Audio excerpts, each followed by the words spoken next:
Сайн байцгаана уу? Компьютерийн хичээлээ маань ээлж дугаар үгээр хийж байна. За энэ удаагийн хичээлээр бид нэр Excel дээр одоо төлбөрийн даалгаврыг хийж, төлбөрийн даалгаврыг хэрхэн одоо бүглэх ажиллагааг Excel-ийн одоо нүдэнд бичигдсэн мэдээллүүдээр холбож одоо хийгээд заах болно. Өөрөөр хэлбэл бид нэр Excel-ийн нүдэнд томьёо бичиж болсон байгаа да. Тэгэхээр зүгээр томьёоч биш тийм ээ. Excel-ийн нэг нүдэнд бичигдсэн мэдээллийг өөр нүдтэй холбох. За бүр тэр дундаа нэг шийтэнд бичигдсэн мэдээллийг өөр шийтэнд байгаа нүдтэй холбож ашиглах одоо энэ мэдлэгээ одоо төлбөрийн даалгавар хийх ажиллагаанд бол одоо хэрэглэх юм аа.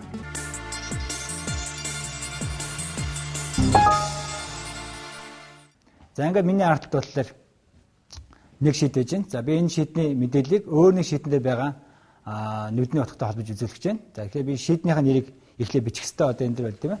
Томьёо бичихтэй бид нар тэнцвэр нэмдэг хэлдэг шүү дээ. Тэгчээд тухайн одоо шийтний нэрийг бичээд за энэ дээр шийт 1 гэж бичиж байна. За түүний дараад нь тэр шийт 1-ийн B1 гэсэн нүдэнд байгаа утгыг авна гэсэн ийм одоо томьёо бичиглэлийг бол би хийж гэж байна. За ингээд би enter тавьчих юм бол энэ дээр бол 123 тав байж байна. Тэгэхээр энэ 123 тав болохоор шийт 1 гэдэгдсэн шийтнийхээ B-ийн 1 гэсэн нүдэн дээр байх хэрэгтэй. За энэ доотлоо шийт 1-ийг би бас солилцлаа. За шийтийг солихлоор энэ B-ийн 1 гэсэн нүдэн дээр бол 123 тав байсан байна. Одоо би энийг 550 болгож өөрчилж байна. Хэрвээ энэ үнэхээр өөрчлөгдсөн бол сая бидний томьёо бичсэн нүдэн дээр бол 550 гэж энэ шинэ утгыг авсан байх хэрэгтэй. За ийм байдлаар бид нар зөвхөн нэг шийтний одоо нэг нүдийг тийм ээ тухайн шийтэн дээр одоо холбож ашиглаж болохоос гадна өөр шийтэнд байгаа мэдээлэлтэй бол холбож болдгийм байна гэдгийг бол үзлээ.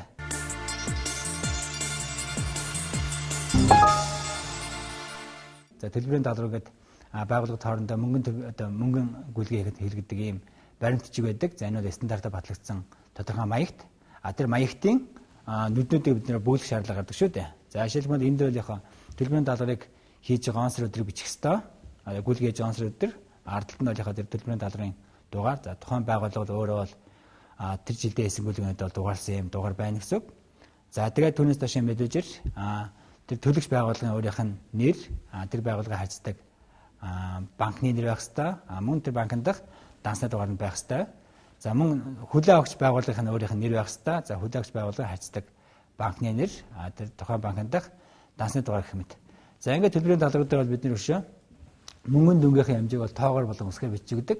Тэгээ эцэст нь энэ гүйлгээ бол ямар зорилготой гүйлгээ вэ тийм ээ? Бараа худалдаа авалт юм уу, эсвэл яадгийн ажил үйлчлэгийн төлбөр юм уу? Тэр гүйлийнхээ үр дүн бол энд утгыг бол бичиж бөглөдгөө. Тэгэхээр энэ нүдийг яг хэрэгтэй газар хүн бөглөө явахад бол бас одоо хаана бөглөхөө бол мэдэхгүй бодлох тийм талтай байж байна. Түүнээс гадна яг сайн ажиллаж чаддаг хүн бол бэлэн хийцэн байгаа хүслэнтэйхээ загварыг эвдэгч одоо ийм асуудал гардаг шүү дээ. За бид нар бол энэ төлбөрийн даалгаврыг бол хийгээд яг хэвлэх байдалд нь харж байна. Одоо доторх нь бүглэгдэг байгаа. Бүглэгдэг гэсэн хэдиж бид нар төлбөрийн даалгаврыг нэг А4 саасан дээр 2-ыг багтааж байрлуулсан байна. За яагаад гэвэл төлбөрийн даалгаврыг бид нар хэвлэхдээ нэг мэс нь 4% хөвлөж дээ. Яг нэг гүйлгэн дээр бол 4% хөвлөд нэг хүн тухайн байгууллага өөртөө авч үлддэг. Нэг нь бол тэр цаана хүлээж авч байгаа байгууллагаараа явуулах хэрэгтэй. Тэгээд банкндаа бас тодорхой хэмжээний баримт үлдэх хэрэгтэй байдаг учраас бид нар бол тодорхой хувьтай хэвлэдэг. За энэ олон хувь хэвлэх ажиллагааг хэмжүүлэхэд бол А4 саатандаа нэг мэсэн 2-ыг хэвлэхээр бэлдсэн байгаа.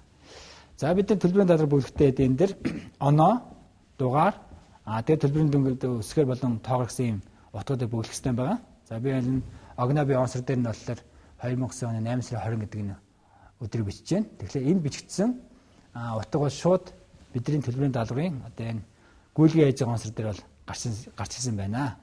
За энэ дээр гарсан утга нь мөн яг доотлын төлбөрийн даалгаврын хуудсан дээр бас одоо тэр онцор нь бол гарч ирсэн байж байна. За ингээд ерөөсөө тэр артлын одоо шийтэндээ бичигдсэн мэдээлэл маань өмнөх яг төлбөрийн даалгавар байгаа хуудсан дээр бол яг харгалзаад өөр аяндаа байх хэвээр газруудаа гарч байна. За бидний одоо энэ дээр дугаар бичих хэвээр. Яг иймэрхүү байдлаар бол төлбөрийн даалгаврынхаа дугаарыг бичээд тэгээ мөнгөнд дүнгийн бол яг тоогоор болон үсгээр бичээд оруулахад тэд нар бол яг харгалзан одоо байх хэвээр байруудаа бол буух хэвээр байгаамаа. За одоо би энэ дээр бол 200 мянган төгрөг гэдэг ийм үг бол үсгээр бичиж байна. За яагаад гэвэл бид нар энэ дээр төлбөрийн даалгаврынхаа хэмжээг гэлтэй төлбөрийн хэмжээг бол үсгээр болон тоогоор гэдэг юм хүснэг зохиоцсон байгаа. За энэ бол зүгээр тухайн одоо тэр төлбөрийн даалгаврыг бүгэлж байгаа хүндээ зориулж бэлтгэсэн тийм ээ. Ийм зүгээр юу гэсэн хүнд ойлгомжтой мэдээллүүдэд бичигдсэн байгаа. Харин яг төлбөрийн даалгавар дээр буух мэдээллүүд нь болохоор энэ артлын нүднүүд дээр С багны хувьд бичигдсэн нүднүүдээс одоо авч бүглэж байгаа шүү дээ. За одоо би энэ C багны хувьд л одоо энэ дээр 200 мянга төгрөгийг үгээр бичээд тий мөнгөнд үг тэгээ мөнхөн тоогоор бичлээ. Гүйлгийн нотгоо болохоор дэлгэцийн үнэсэн юм мэдээд бичлээ.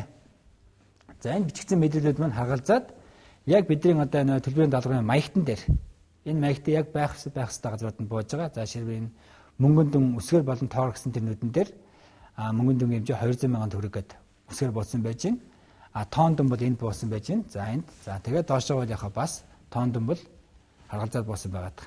За энэ бидний саяын нэг л газар бичсэн мэдээлэл нь өөрөө энэ төлбөрийн даалгаврын одоо хүснэгтийн дээр хоёр тийм ээ хоёр одоо хувь байгаа шүү дээ. Тэр хоёр хувь дээр хоёулын дээр нь адилхан харгалзаад гарчсан байгаа. За ингэж бид нэр яг төлбөрийн даалгавар хийсэн энэ одоо хүснэгтэн дээр бичихгүй байгаа маань болохоор энийгээ би одоо яхаа өөр одоо мэдгүй одоо эвдэж тийм ээ энэ хүснэгтийн форматыг эвдэх юм уу оролдохоос хамгаалж одоо цоожлоод хамгаалсан байгаа гэсэн. Харин зүгээр энд ардлын одоо энэ тооцооны утга гэсэн одоо шийдэндээ бичигдэж байгаа энэ мэдээллүүд нь л яг харгалзах нүдэнд нь буухаар тохиросон байгаа юм шүү дээ.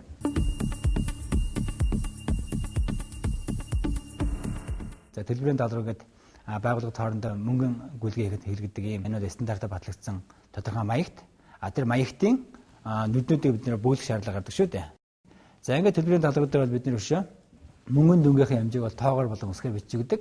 Тэгээ эцэст нь энэ гүйлгээ бол ямар зорилготой гүйлгээ вэ? Тэр гүйлгийнхээ үр дүн бол энд утгыг бол бичиж бөглөдгөө. Тэгэхээр энэ нүдийг яг хэрэгтэй газар хүн бөглөө явахад бол бас одоо хаана бөглөхөө бол мэдэхгүй бодлох тийм талтай байж байна. Түүнээс гадна яг сайн ажиллаж чаддаг хүн бол бэлэн хийцэн байгаа хүснэгтийнхээ загварыг эвдэгч одоо ийм асуудал гардаг шүү дээ.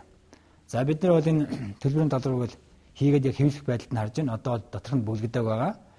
Бөглөгдөг гэсэн хэдиж бид нар төлбөрийн даалгаврыг нэг А4 саасан дээр хоёрыг багтааж байрлуулсан байна. За яагаад гэвэл төлбөрийн даалгаврыг бид нар хэвлэхдээ нэг мэс нь 4% хэвлэж дээ. За энэ олон хувь хэвлэх ажиллагааг хэмжүүлэхэд бол А4 саасан дээр нэг мэс нь 2-ыг хэвлэхээр бэлдсэн байгаа.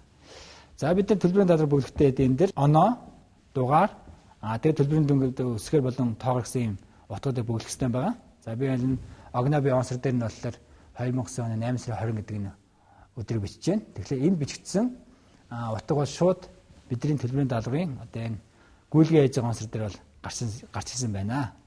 За энэ дээр гарсан утга нь мөн яхаа доотлын төлбөрийн даалгаврын хуудсан дээр бас одоо тэр онсор нь бол гарч ирсэн байж байна. За ингээд ерөөсөө тэр артлын одоо шийдэндээ бичигдсэн мэдээлэл маань өмнөх яг төлбөрийн даалгавар байгаа хуудсан дээр бол яг харгалзаад өөр аяндаа байх хэвээр газруудаа гарч байна. За бидний одоо энэ дээр дугаар бичих хэвээр яг иймэрхүү байдлаар бол төлбөрийн даалгаврынхаа дугаарыг бичээд тэгээ мөнгөн дүнгийн бол яг тоогоор болон үсгээр бичээд оруулахад тэд нар бол яг харгалзан одоо байх хэвээр байруудаа бол буух хэвээр байгаамаа. За одоо би энэ дээр бол 200 мянган төгрөг гэдэг ийм үгийг бол үсгээр бичиж байна. За яагаад гэвэл бид нар энэ дээр төлбөрийн даалгаврынхаа хэмжээг л төлбөрийн хэмжээг бол үсгээр болон тоогоор гэдэг юм хүснэг зохиоцсон байгаа. За энэ бол зүгээр тухайн одоо тэр төлбөрийн даалгаврыг бүгэлж байгаа хүндээ зориулж бэлтгэсэн тийм ээ. Ийм зүгээр юу гэсэн хүнд ойлгомжтой мэдээллүүдтэй бичигдсэн байгаа. Харин яг төлбөрийн даалгавар дээр буух мэдээллүүд нь болохоор энэ артлын нүднүүд дээр тийм С багны үед бичигдсэн нүднүүдээс одоо авч бүглэж байгаа шүү дээ. За одоо би энэ С багны үед одоо энэ дээр 200 мянга төгрөгийг үгээр бичээд тийм мөнгөнд үг тэгээ мөнхөн тоогоор бичлээ. Гүйлгийн нотгоо болохоор дэлгэцийн үнэсэн юм мэдээд бичлээ. За энэ бичигдсэн мэдээлэлүүд маань харгалзаад яг бидний одоо энэ төлбөрийн даалгаврын маягтан дээр энэ маягт яг байх хэвээр газрууд нь бууж байгаа. За ширвээ энэ мөнгөн дүн үсгээр болон тоогоор гэсэн тэр нүдэн дээр мөнгөн дүнгийн хэмжээ 200 мянган төгрөг гээд үсгээр буусан байж байна. Тоон дүн бол энд буусан байж байна. За энд за тэгээд доошоо бол яхаа бас тоон дүн бол харгалзаад буусан байгаа. За энэ бидний саяын нэг л газар бичсэн мэдээлэл нь өөрөө энэ төлбөрийн даалгаврын одоо хүснэгтийн дээр хоёр тийм ээ хоёр одоо хувь байгаа шүү дээ. Тэр хоёр хувь дээр хоёулын дээр нь адилхан харгалзаад гарчсан байгаа.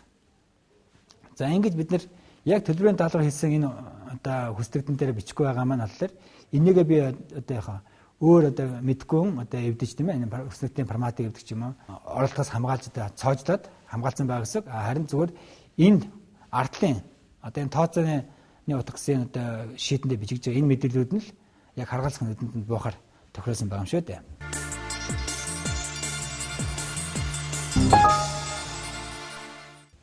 За одоо энэ харилцагч байгууллагуудынхаа мэдээллүүдийг бөглөхийг үзүүлье. За харилцагч байгууллагуудынхаа мэдээллийг үзүүлэхдээ би бол бөглөхдөө энэ доор тухайн нэг байгууллага жишээ болгоод тийм ээ. За байнга харьцдаг байгууллагуудыг нь бүртгэсэн нэг юм бүртгэлийн хүсэлтд бол оруулсан байж байна. За харилцагч байгууллагын нэр тухайн байгууллагын одоо харилцдаг банкны нэр байх ёстой. Мөн тэр банкнд дах дансны дугаард нь бичсэн байдал. За энэ бол зүгээр жишээ болгож бичсэн учраас зүгээр дурын тоогод тавьсан байгаа. За нэг гэсэн дугаар дээр байгаа байгууллага бол дандаа нэгээр одоо их гэсэн юм дансны дугаартай, хоёр гэсэн дугаар дээр байгаа байгууллага дандаа хоёроор одоо дөрөв гэсэн юм дансны дугаартай байна гэсэн. За энд хүслэгдэнд байгаа мэдээллийг бид нөө шууд ашиглах юм. Гэхдээ би бол заавал энэ байгууллага одоо тим банкны данстай, тим одоо дансны дугаартай бүгдийг цээжлэх албагүй. Ерөөсөө тухайн байгууллагын тэр дугаарынх нь утгыг оруулж болж байгаа. За жишээл би энэ дээр нэгэн дугаарыг оруулангууд л энэ дээр компьютер хөдөлთა гэдэг байгууллагын одоо нэр нь тэгээд тэр банк болгоо. Тэр байгууллага Капитал банкны данстай байсан. Тэр нь дандаа нэг гэсэн юм дугаартай байжээ гэдэг гад чинь тийм ээ. За энэ бол яг бидний одоо төлбөрийн даалгаврын хүлээн авах хэрэгтэй буух хэрэгтэй мэдээлэл юм гэдэг энд бол тайлбарж одоо харуулсан байна гэсэн.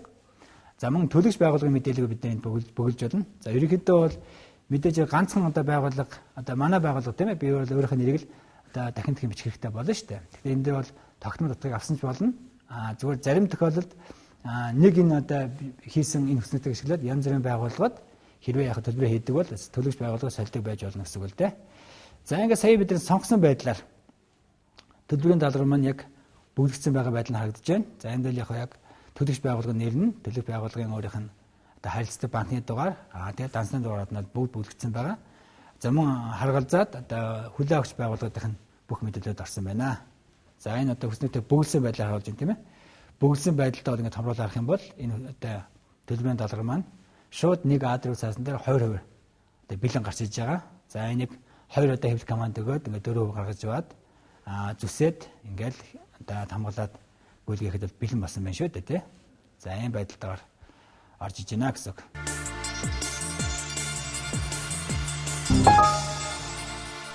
За ерөөсөө энд бид нэр энэ төлбөрийн даалгавар дээр мэдээллийг бөглөхдөө төрөөчийн үздсэн одоо Excel-ийн нэг нүдийг өөр нэг шийдэн дээр байгаа мэдээлэлтэй холбож одоо оруулах тий томьёо оруулах тэр аргыг ашигласан байгаа гэсэн.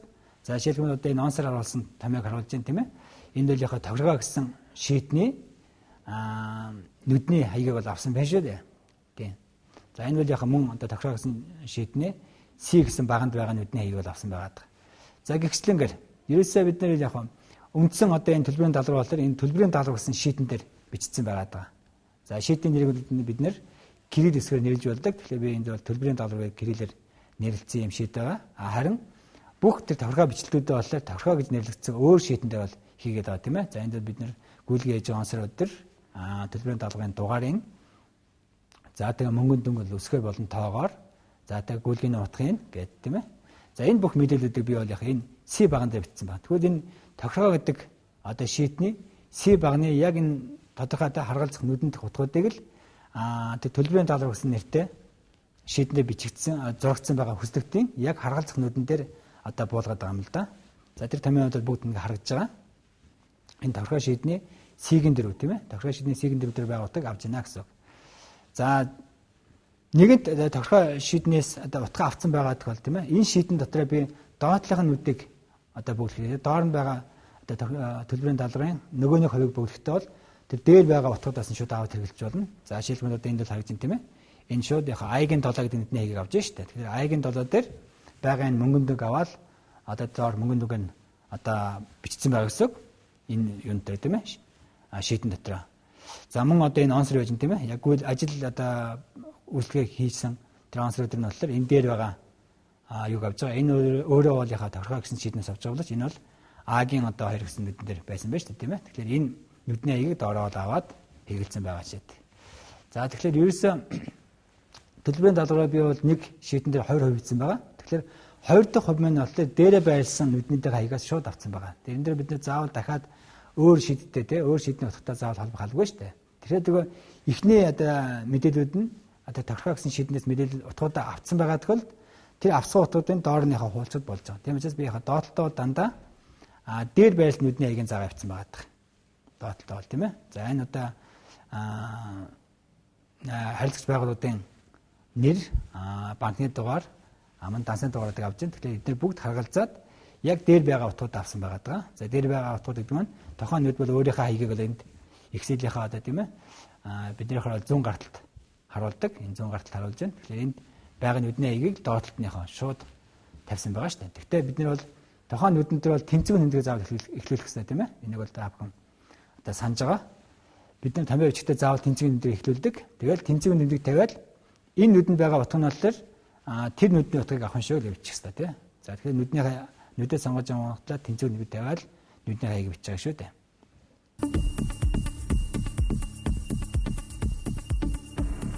Бид нар энэ төлбөрийн даалгавар дээр мэдээллийг бүглэхдээ түрүүчийн үзсэн одоо Excel-ийн нэг нүдийг өөр нэг шийдэн дээр байгаа мэдээлэлтэй холбож одоо оруулах, томьёо оруулах тэр аргыг ашигласан байгаа гэсэн.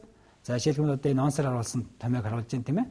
Энэ бол яг тохиргоо гэсэн шийдний нүдний хаягийг бол авсан байна шүү дээ. За энэ бол яг мөн одоо тохиргоо гэсэн шийдний C гэсэн баганд байгаа нүдний хаягийг бол авсан байгаа. За шийдний нэрийг бид нэр кирилл хэсгээр нэрлэж болдог. Тэгэхээр би энд бол төлбөрийн даалгаврыг кириллээр нэрлэлцсэн юм шийд байгаа. Харин бүх тэр тохиргоо бичлэгүүдээ болоо тохиргоо гэж нэрлэгдсэн өөр шийдэндээ бол хийгээд байгаа тийм ээ. За энд бид нэр гүйлгээ ээж онцор өдөр төлбөрийн даалгаврын дугаарыг за тэгээ мөнгөнд дүнгэл өсгөө болон тоогоор за тэгээ гүйлгээний утгыг гээд тийм ээ. За энэ бүх мэдээллүүдийг би бол яг энэ C баган дээр бичсэн байна. Тэгвэл энэ тохиргоо гэдэг одоо шийдний C багны яг энэ тодорхой харгалзах нүдэнд утгуудыг л төлбөрийн даалгавар гэсэн нэртэй шийдэндээ бичигдсэн зурагдсан байгаа хүсдэгтийн яг харгалзах нүдэн дээр одоо буулгаад байгаа юм л да. За тэр томьёонууд бүгд ингэ харагдаж байгаа. За нэгэнт тохиргоо шийднээс одоо утга авсан байгаа тохиол тийм ээ. Энэ шийдэн дотроо би доотлогын нүдийг одоо бүглэхээр доор нь байгаа одоо төлбөрийн даалгаврын нөгөө нэг хувийг бүглэхдээ бол тэр дээр байгаа утгуудаас нь шууд аваад хэрэглэж болно. За жишээлбэл одоо энд бол харагдаж байна тийм ээ. Энэ шууд яг аягийн 7 гэдэг нүдний хаягийг авж байна шүү дээ. Тэгэхээр аягийн 7 дээр байгаа энэ мөнгөн дүг аваад одоо доор мөнгөн дүг нь одоо бичсэн байгаа гэсэн энэ юунтай тийм ээ. Шийдэн дотор. За мөн одоо энэ онцор байж тийм ээ. Яг үйл ажил одоо үйлчлэгээ хийсэн тэр онцор өдөр нь болохоор энэ дээр байгаа юг авч байгаа. Энэ өөрөө бол яхаа тохиргоо гэсэн шийднээс авч байгаа бол энэ бол А-гийн одоо 2 гэсэн нүдэн дээр байсан байж тийм ээ. Тэгэхээр энэ нүдний хаягийг доороо аваад хэрэгэлсэн байгаа шийд. За тэгэхээр ерөөсөө төлбөрийн даалгавраа би бол нэг шийдэн дээр 20% бичсэн байгаа. Тэгэхээр 2 дахь хувь маань болохоор дээрээ байрлсан нүднийдээ хаягаас шууд авсан байгаа. Тэрэн дээр бид нэ заавал дахиад өөр шийдтэй тий өөр шийдний утгатай заавал холбох албагүй шүү дээ. Тэгэхээр нөгөө эхний одоо мэдээлүүд нь одоо тохиргоо гэсэн шийднээс мэдээлэл утгуудаа авсан байгаа тохиолдолд тэр авсан утгуудын доорныхоо хуулцад болж байгаа. Тийм учраас би яг доотлоо дандаа дээр байрлал нүдний хаягийн зав авсан байгаа.